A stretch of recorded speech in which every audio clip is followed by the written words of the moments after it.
আসসালামু আলাইকুম। পিএইচপি বাংলা টিউটোরিয়ালে আপনাকে স্বাগতম। আজকে আমরা পিএইচপি ফাইল হ্যান্ডলিং নিয়ে আলোচনা করব। তার আগে বলে নেই, আপনি যদি আমার এই চ্যানেলে নতুন হয়ে থাকেন দয়া করে সাবস্ক্রাইব বাটনে ক্লিক করুন। আর যদি ইতিপূর্বে সাবস্ক্রাইব করে থাকেন তাহলে আপনাকে অসংখ্য ধন্যবাদ। তো আমরা কোডে চলে যাই। মাই কম্পিউটারে, সি ড্রাইভে, জ্যাম্পে, এইচটিডক্সের ভিতরে যে আমরা ফাইল হ্যান্ডলিং নামে একটি ফোল্ডার ক্রিয়েট করব। নিউ থেকে ফোল্ডার ফাইল হ্যান্ডলিং, এই ফোল্ডারের মধ্যে আমরা একটি টেক্সট ফাইল ক্রিয়েট করব। রাইট ক্লিক করে new,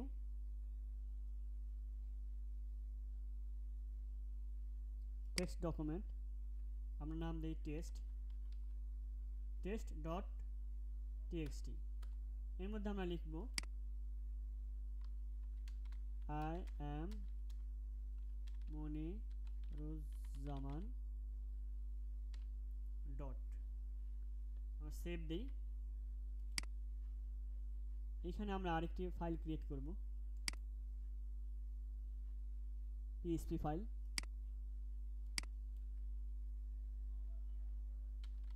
file handling dot PHP, এটাকে আমরা সাবলাইম টেক্সট দ্বারা বা ভিজুয়াল স্টুডিও কোড দ্বারা ওপেন করব। আমরা ভিজুয়াল স্টুডিও কোডে চলে যাই।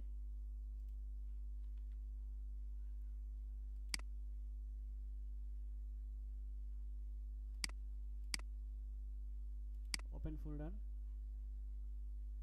C drive, XAMPP, htdocs, file handling, এই ফোল্ডারটা আমরা ওপেন করব। সিলেক্ট ফোল্ডার,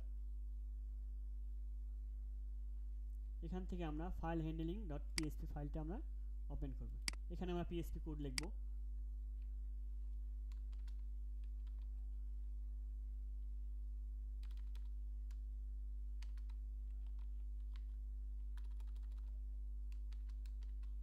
আমরা পিএইচপি শুরু করলাম, পিএইচপি শেষ করলাম।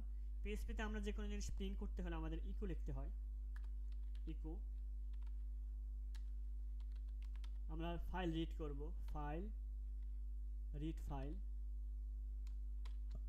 ফাইল ফাংশন আমরা কল করলাম। এখানে আমরা বলে দেব কোন ফাইলটি। আমাদের ফাইলের নাম test dot TXT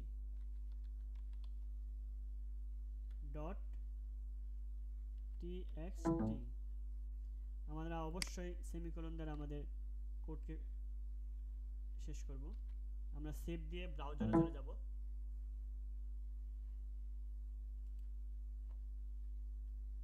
local host, আমাদের ফাইল হ্যান্ডলিং, এর মধ্যে আমাদের ফাইল হ্যান্ডলিং ডট পিএইচপি এই ফাইলটা আমরা ওপেন করব। দেখুন আমাদেরকে শো করতেছে আই অ্যাম মনিরুজ্জামান। কয়টি ওয়ার্ড আছে, কয়টি ক্যারেক্টার আছে সে আমাদের দেখাচ্ছে। 1 2 3 4 5 6 7 8 9 10 11 12 13 14 15 16 17 18, আমাদেরকে 18টি ক্যারেক্টার আছে সে দেখাচ্ছে। আমরা যদি ওই ফাইলে যে আমরা টেক্সট কমিয়ে দিয়ে আসি, দেখুন আমাদেরকে রিফ্রেশ করলে দেখাবে। এটাকে আমরা নোটপ্যাড দিয়ে ওপেন করে এটাকে আমরা যদি কমিয়ে দিই, আই অ্যাম পর্যন্ত রেখে দিই বা মনির লিখি, আমাদের 5টি ক্যারেক্টার আছে। সেভ করি, আমরা ব্রাউজারে চলে যাই, রিফ্রেশ করি।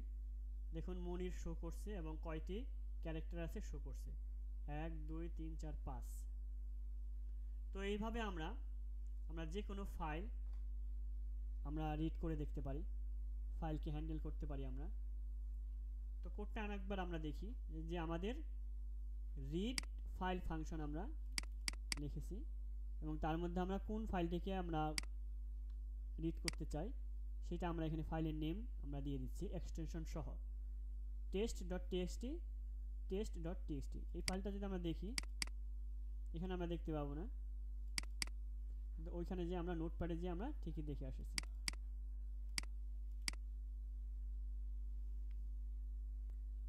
তো ওই ছিল আমাদের আজকের ভিডিওটি যদি আপনাদের ভালো লেগে থাকে তবে লাইক দিবেন, কমেন্টস করে জানাবেন, বন্ধুদের সাথে শেয়ার করবেন। আর নতুন নতুন ভিডিও পাওয়ার জন্য সাবস্ক্রাইব বাটনে ক্লিক করে পাশে থাকা বেল বাটনে ক্লিক করে সাথেই থাকবেন। দেখা হবে পরবর্তী ভিডিওতে। সে পর্যন্ত ভালো থাকবেন সে প্রত্যাশায় আজকের মতো এখানে বিদায়। আল্লাহ হাফেজ।